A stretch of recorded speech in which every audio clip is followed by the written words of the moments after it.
Pagapang na lamang ang paraan ng 75 anyos na si Nanay Nele mula sa Barangay Lupi, Tinambak Kamsur upang makakilos araw-araw dahil sa kanyang karamdaman. Bata pa lamang siya nang makaranas ng matinding sakit na nangangailangan ng madalas na pagturok ng gamot. Ayon sa kanya, pinaniniwala ang nakaapekto ito sa kanyang mga buto na humantong sa paghina ng kanyang pangangatawan habang tumatanda. Lalong sumama ang kanyang kalagayan nang maaksidente siya sa kanilang babuyan. Mula noon, tuluyan na siyang nahirapan sa paglalakad hanggang sa hindi na makatayo ng maayos.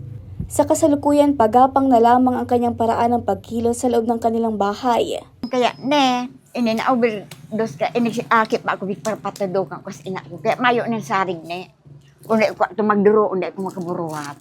Ho, pamahog ko kan urig na lapo. Oh, nasigya po. Mayo ng sarig duwag Malaki naman ang pasalamat ni Nanay Nele at ng kanyang anak matapos makatanggap ng wheelchair mula sa pamahalaang panlalawigan ng Camarines Sur.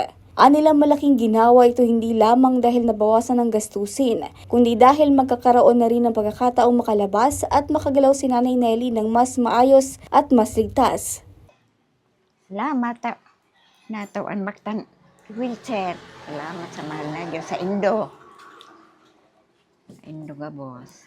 Dakula pong pasalamat po. Taigwa ng wheelchair si Mama. Dahil na mabaka, libre na. Maraming salamat po. Regine Boy, CSN.